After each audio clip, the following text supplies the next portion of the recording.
So what are the rules? Tell me the rules. I'll abide by them. But the problem at the moment is we have a culture and a society that is saying, well, you can't do this with that group, but with that group it's okay. With this group, yeah. The thing I'm ardent on at the moment is I won't be judged for decisions and opinions I had in my 20s and in my teens. You can judge me if I broke laws in the 20s and teens, that kind of stuff. Like if I committed some horrific crime in my 20s and that got out now, fair. If I had a horrific opinion in my 20s, you can go fuck yourself. At the moment, people are being, and I'm not going to say cancel culture because I don't want to be a part of that world, but people are having impacts on them today based around things they said, tweeted, thought when they were fucking teenagers. A girl just lost her job as the editor for Teen Vogue from a tweet she made when she was 17. That's ridiculous. Yeah, that I struggle with. I was happy being an idiot when I was young. You don't have a clue what's going on in the world. And then I went to college and I got a degree, and then I was, properly educated. And then I look back at some of the stuff I've done and said then, and I'd never shared it with anyone. I'd never shared it. I'm glad there was no cameras, but stuff that you thought was funny with your friends. Yeah. And you're like, people change just because you got educated or whatever. You don't have the same views that you had back then. And then there's some stand-up routines. For my media degree, we made a comedy sketch show, and it hasn't really aged well. There's a couple of comedy sketches in it, but you look back, and even you look at some TV programs that are, they haven't aged well. Some jokes, some routines that I used to do was really funny. I had to go through YouTube and cancel or cut them, get rid of them, So a lot of them are gone now because the stuff, the goalpost keeps on changing. But I think it's quite easy, right? I didn't nutshell it very well before, but I'll put it like this. Don't you dare judge me by the standards of the 1980s when I was in the 1980s as a school kid. You can judge me by the laws of the 1980s. Yeah. I'm fine with that, right? If I committed some horrific act and I had got away with it, I'm fine. Judge me by the laws. Don't you dare judge me by the standards. Because even in that, and we can come back to stand-up comedy now, there seems to be some people who are feeling the effects of those sorts of things. You look at the Kevin Harts of the world who had to give up the Oscars. You look at the guys who did Little Britain. I loved Little Britain. What an amazing piece of art. They came out and apologized for some of the stuff they did based on today's standards. But then you look at Eddie Murphy. If you look at Delirious, I watched it last week. There are some horrific things said in there based on today's standards.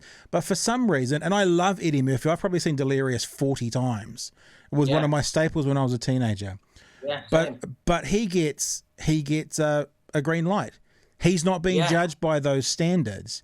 Yet Little Britain is apologizing for an over the top character that in the 90s we all knew was silly and irreverent, and we also actually know that it's not appropriate today. We can do both. We can go, it was really funny, I laughed at it the 90s, and it wouldn't be appropriate today without having to then judge and measure that person in the 90s by today's standards. But Eddie Murphy, those jokes about the gay community and AIDS, no problems, let's keep going. Yeah. See, I watched that. I loved watching it as a kid, and I hadn't seen it for years, and it was on Netflix. Yeah. And we couldn't believe it. I went, oh, fucking Eddie Murphy, I haven't seen this in years. We were shocked watching it because of what he was saying.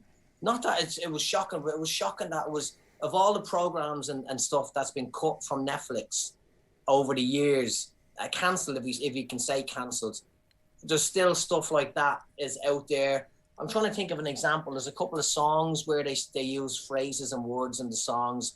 Elvis Costello, I can't remember the song, but he uses a anti-African American word in one of his songs. Whereas every year you have Fairy Tale in New York, the debate over that one. Do you know what I mean? There's some songs that no one has picked up on yet. You almost feel like people are waiting to pick up on it to go, oh, I cancelled that one. That's cancelled because of me. Yeah, Twitter, But it's, I was baffled. And then we start watching Peter Kay, Peter Kay. Yeah. English comedian. I fucking love him. And we start watching his old TV shows. And again, not on par with Eddie Murphy, but there was some sort of jokes in it that was very funny and really funny at the time. But you look at it now and go, I don't know if you can quite get away with that.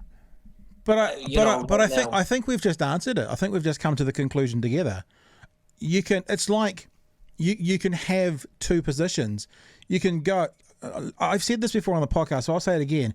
I've said the N word hundreds, if not thousands, of times because in the 80s I listened to, sung along with gangster rap. I still have my NWA album sitting upstairs that I bought in Queen Street in Auckland in 1989 from an American import. I've still got it.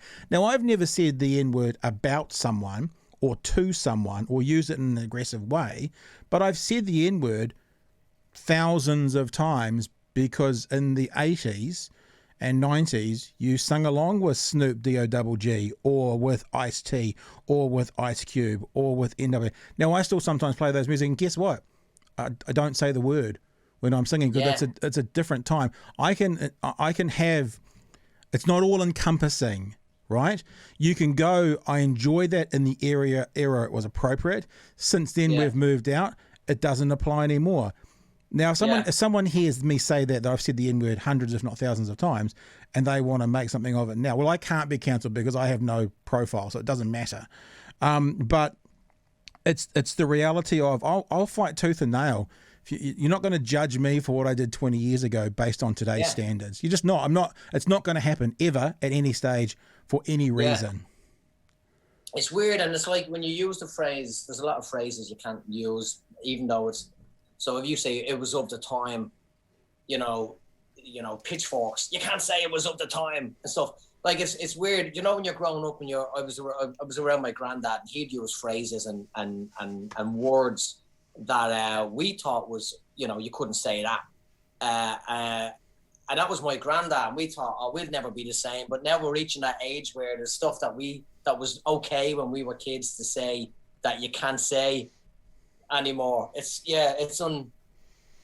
Like my granddad used to call us queers, but he didn't mean it in a gay way or whatever. It just meant we were queer. We were odd looking kids. We were really ugly kids. Queer looking. But queer, and he said queer. So if he said that now, cancel your granddad. You can't say that. But it's just a word that was okay of the time. That didn't mean what people perceive that means now. I also think maybe it speaks more to the people who are trying to get rid of the things. And I'll use a word that might make some people feel uncomfortable, and I'm sorry if it does, but it's not an N-level word. But the word retard has been taken away. Now, the reason it's been taken away is because of the relationship that some have given it to the Down syndrome community in particular. Yeah. The thing is, when I was growing up, man, I sound like a fucking boomer. I'm not a boomer, I'm Gen X. But when I was growing up, I never once used the word retard in relation to the Down syndrome community. And if you look at what the word means in the dictionary about lacking in intelligence, I used it towards a friend when they were being a fucking idiot and showing less intelligence. When they were being a retard. Yeah.